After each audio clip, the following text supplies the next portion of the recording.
Welcome to Headphone News, Greater Toronto edition for Saturday, November 30th, 2024. New fire chief appointed in Toronto. On November 29, 2024, the Toronto City Council appointed Jim Jessup as the new fire chief and general manager of Toronto Fire Services, the largest fire service in Canada. Jessup will officially begin his role on January 2, 2025. He takes over from Matthew Pegg, who retired after more than 30 years of service. Jessup has extensive experience with the fire department, having started as a firefighter in 1996. He served as acting fire chief for 25 months during the COVID-19 pandemic. This appointment aims to improve safety and emergency response for residents and visitors in Toronto, Ontario, through effective preparedness, public education, and hazard prevention. Affordable housing crisis for artists in Toronto.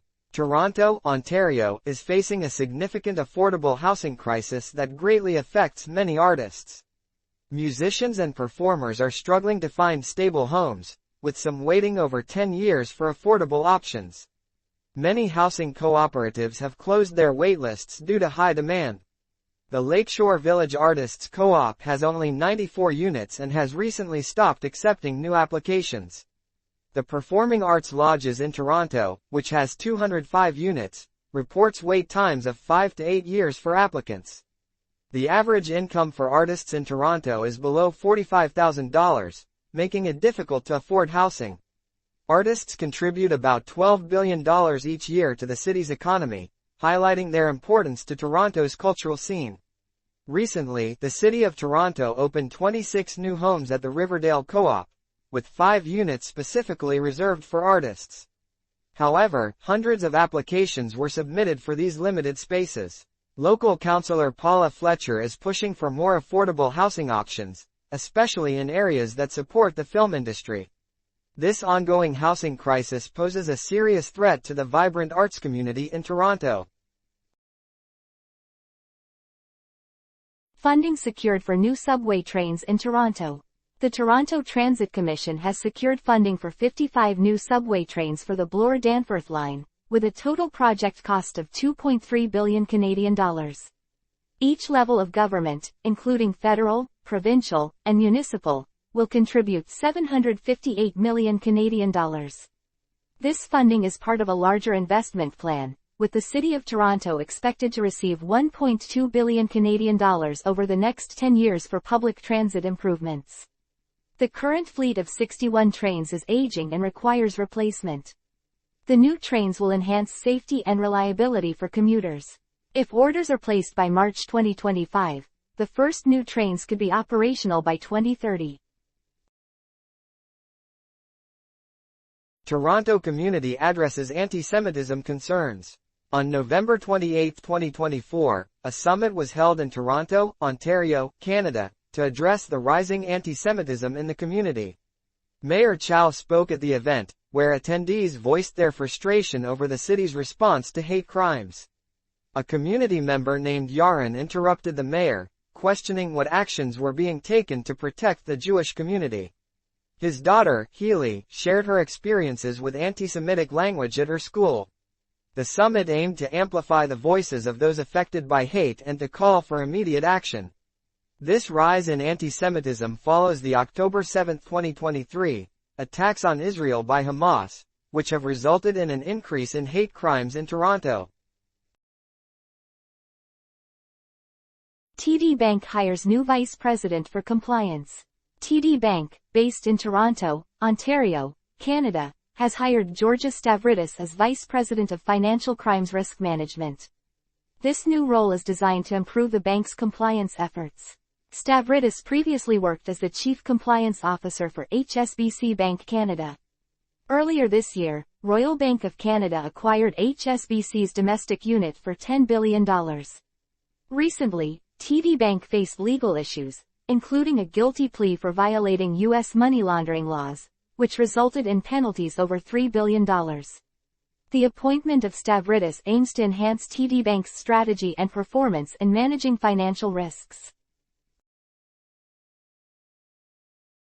Hatchet attack in Toronto. On November 27, 2024, at approximately 4:40 p.m., a man attacked a vehicle with a hatchet in Toronto, Ontario, Canada.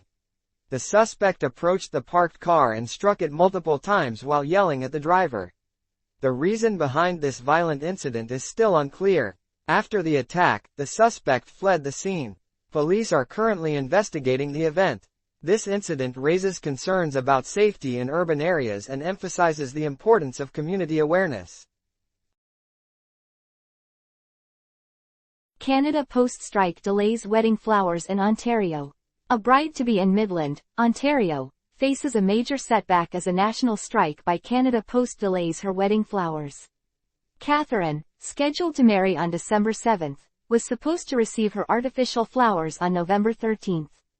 The flowers are currently stuck at a processing facility in nearby Barrie, Ontario, just a short drive from her workplace. Despite her attempts to retrieve the flowers, Canada Post has not permitted any pickups during the strike. This strike, organized by the Canadian Union of Postal Workers, seeks to secure better wages and job security for postal employees. This situation underscores the broader impact of labor disputes on individuals and businesses throughout Canada. Canadian news outlets sue OpenAI for copyright infringement.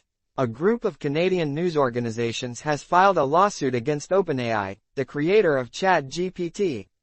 The lawsuit alleges that OpenAI used news articles without permission to train its artificial intelligence models. The involved organizations include CBC, Radio-Canada, Postmedia, the Toronto Star, the Globe and Mail, and the Canadian Press. They are seeking punitive damages and an injunction to stop OpenAI from using their content in the future. This lawsuit follows a similar legal action by the New York Times against OpenAI, which claims that the company may have erased important search results for its case. This situation raises significant questions about copyright and the rights of content owners in the digital age, especially regarding the use of publicly available data. Covenant House Toronto launches winter program for homeless youth. Covenant House Toronto has introduced a winter respite program to help homeless youth in Toronto, Ontario, Canada. This program will provide vital shelter, food, and support services during the cold winter months. The initiative aims to address the increasing number of young people facing homelessness in the city. Covenant House is dedicated to assisting vulnerable youth and hopes this program will connect them with long-term resources. The Winter Respite Program emphasizes the urgent need for community support in addressing youth homelessness. Black Friday shopping trends in Canada. This year's Black Friday shopping event in Canada has seen strong participation from consumers. By noon on Black Friday, the average shopping cart total reached $220.63 Canadian dollars, approximately $162 United States dollars.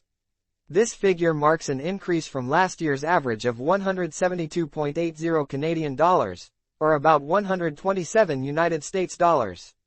Major cities such as Toronto, Montreal, and Vancouver are among the top locations for purchases. Popular product categories include makeup, t-shirts, skincare items, vitamins, and men's underwear. Retailers in Canada offered an average discount of 21% this year, down from 32% last year.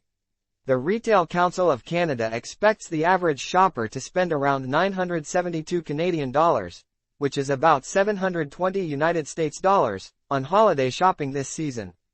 This reflects an increase of 73 Canadian dollars compared to last year. The council predicts that 40% of this spending will occur on Black Friday, with another 36% expected during Cyber Monday and the following week. Hate-motivated assault on rideshare driver in Toronto. In Toronto, Canada, a rideshare driver was assaulted in a hate-motivated incident on November 3. 4 males entered the vehicle and made anti-trans remarks. After the driver ended the ride, 2 of the suspects attacked the driver. The victim suffered serious but non-life-threatening injuries and received medical care. Toronto police are investigating the case and urge anyone with information or evidence to come forward. This incident raises ongoing concerns about the safety of marginalized communities. Severe snow squalls expected in Ontario. Environment Canada is warning about severe snow squalls hitting parts of Ontario, especially north of the Greater Toronto Area. Some regions could see more than 75 centimeters of snow this weekend, with snowfall rates peaking at 10 centimeters per hour. Wind gusts may reach up to 50 kilometers per hour, making travel very challenging, if not impossible. Temperatures will feel like -4 to -7 degrees Celsius, which is quite cold. Residents should prepare for possible power outages and dangerous travel conditions. Historical data shows that snow squalls can cause major disruptions, impacting local businesses and emergency services.